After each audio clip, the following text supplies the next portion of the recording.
ताज्या व महत्त्वाच्या बातम्या बघण्यासाठी प्रबंधभूमी चॅनलला सबस्क्राइब करा व बेल आयकॉनवर क्लिक करा। बढ़ गया, लगभग 5 से ज़्यादा लोगों की मौत हुई है। वहीं जेपी नड्डा जो बीजेपी के अध्यक्ष हैं वो वहाँ पे जा रहे हैं और वहीं केंद्र सरकार ने ममता सरकार से मुझे लगता है अब तक वहाँ सेंट्रल पुलिस फोर्स का कंट्रोल है। अब तक वहाँ किसी की सरकार स्थापन नहीं हुई है। कल ही ममता जी ने वहाँ अपना रिजिग्नेशन दिया है और कल वो शपथ लेगी, नई सरकार बनेगी। अब तो पूरा नियंत्रण आज भी चुनाव आयोग और सेंट्रल जो फोर्स भेजा था लाखों की संख्या में, उनके हाथ में ही लॉ एंड ऑर्डर है। अगर कुछ हुआ है तो ज़रूर ये जिम्मेदारी सबकी बनती है। अब चुनाव ख़त्म हुआ है, अब चाहे लोग यहाँ के हो या वहाँ के हो, कोई भी हो, अगर संयम नहीं रखेंगे और खून खराबा बढ़ता ही जाएगा तो सबका नाम उसमें ख़राब हो जाएगा। अब लोगों ने ममता जी और उनके पार्टी को भारी बहुमत से जिता कर दिया है, तो सबसे ज़्यादा ये पहली जिम्मेदारी तृणमूल कांग्रेस के नेताओं की बनेगी कि लोगों को शांत करें, लेकिन ताली एक हाथ से भी नहीं बजती। सर वहीं जिस तरह से बात करें, बीजेपी के नेता हैं दिल्ली से परवेज साहिब सिंह, वो कहते हैं कि जिस तरह से हिंसा हो रही है, वहाँ के नेता, वहाँ के विधायक, यहाँ के वहाँ के मुख्यमंत्री ना भूले कि यहाँ एक बार उनको भी दिल्ली ठीक है। अब अगर इसी प्रकार की भाषा का इस्तेमाल दोनों तरफ से होगा, सेंट्रल की तरफ से और राज्य की तरफ से, तो लॉ एंड ऑर्डर की बात कौन किससे करेगा? शांति का अपील कौन करेगा?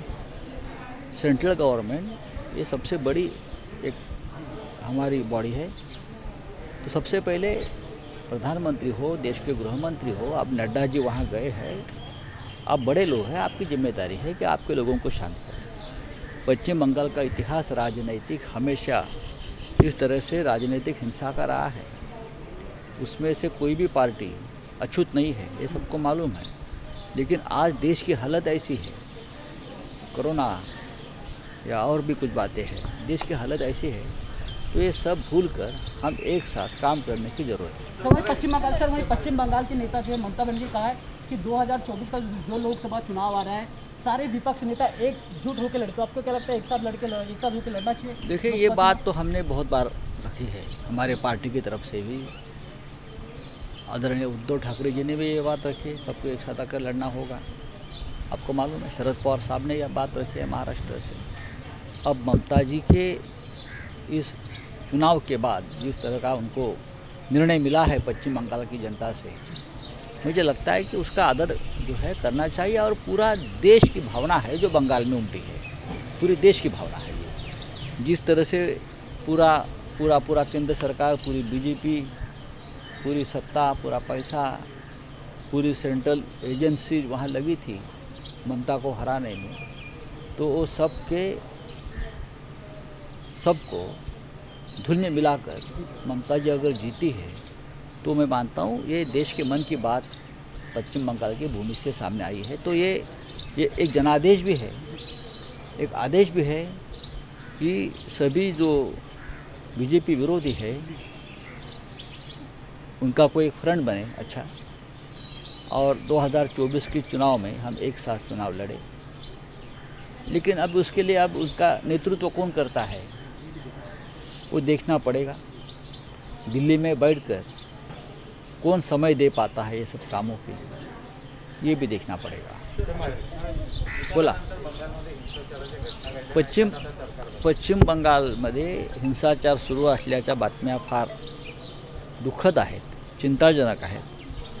खरं म्हणजे पश्चिम बंगालच्या जनतेनं ममता बॅनर्जी यांना जोरदार बहुमत प्राप्त करून दिलं आहे। म्हणजे पश्चिम बंगालचा जो निर्णय आहे हा एक ऐतिहासिक आणि क्रांतिकारक निर्णय आहे लोकांनी दिलेला। ही देशाच्या मनातली भावना तिकडे उमटलेली आहे। असं असताना आता दोन्ही बाजूनी संयम राखणं गरजेचं आहे। विशेषतः जो पक्ष सत्तेवर असतो हे त्यांचं काम असतं। मग तसं पाहिलं तर केंद्रात भाजपची सत्ता आहे आणि पश्चिम बंगालमध्ये ममता बॅनर्जी यांच्या पक्षाची सत्ता आहे। त्याच्यामुळे दोघांनाही संयमानं काम घ्यावं लागेल। पण दुर्दैवानं पश्चिम बंगालचा राजकीय इतिहास हा नेहमीच रक्तरंजित आणि हिंसाचारानं भरलेला आहे।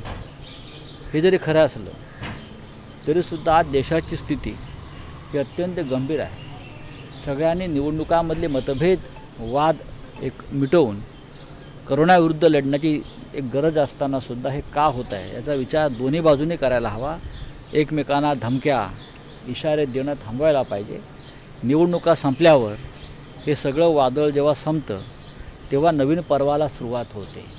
दुर्दैवानं पश्चिम बंगालमधल्या हिंसाचाराला जर कोणी खतपाणी घालत असेल ते खतपाणी घालणारे पश्चिम बंगालमधले आहेत की बाहेरून कोणी त्यांना उत्तेजन देत आहे ते सुद्धा पाहावं लागेल. धन्यवाद. सर आदर पुनाला जिस तरह से मैंने खबर आई थी कि आदर पुनाला कह रहे कि वो देश छोड़ के चले गए, तो खबरें आ रही थी कि उन्होंने कहा कि उनको कुछ नेताओं ने धमकी दी है वैक्सीन को लेकर. देखिए ये अदर पुनावाला जी ने उसके बारे में एक एक्सप्लेनेशन दिया है कि उनको तोड़ मोड़ कर गलत तरीके से उनका बयान सामने आया है, ऐसा पुनावाला जी ने कहा है.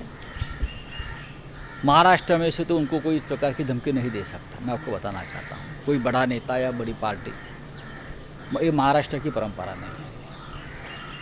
हम तो पहले से बोल रहे थे कि हमें गर्व है कि इस प्रकार की जो वैक्सीनेशन है महाराष्ट्र में बन रही है और वो पूरे देश के लिए बन रही है. ये देश की बात है.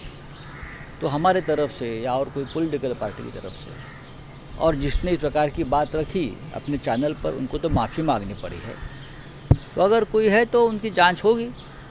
लॉ एंड ऑर्डर का सवाल अगर वैक्सीनेशन के बारे में कोई निर्माण करता है पैदा करता है तो ज़रूर हमारी सरकार उसकी जांच करेगी. सर क्या सुरक्षा प्रोवाइड करी जिस तरह से केंद्र उनको सुरक्षा प्रोवाइड की है? देखिए उनकी सुरक्षा करना ये सबकी जिम्मेदारी है क्योंकि उनका काम है वो देश की जनता के लिए है, जनता की सुरक्षा के लिए है और राष्ट्र के लिए है. तो ऐसे व्यक्ति की सुरक्षा करना ये हमारा फर्ज है.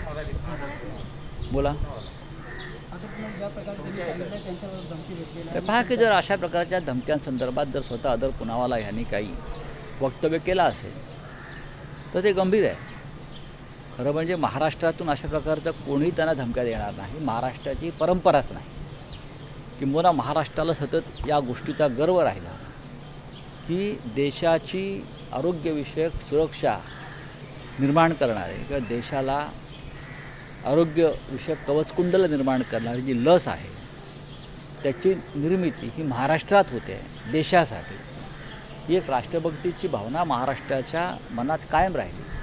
त्याच्यामुळे महाराष्ट्रातले कोणतेही नेते राजकीय पक्ष जी आमची परंपराच नाही अशा प्रकारे धमक्या दहशत निर्माण करणं ही आमची परंपराच नाही. जर कोणी करत असेल केली असेल तर त्या संदर्भात केंद्र सरकारनं आणि राज्य सरकारनं दोघांनीही खोलवर तपास करावा एवढंच मी सांगू शकतो.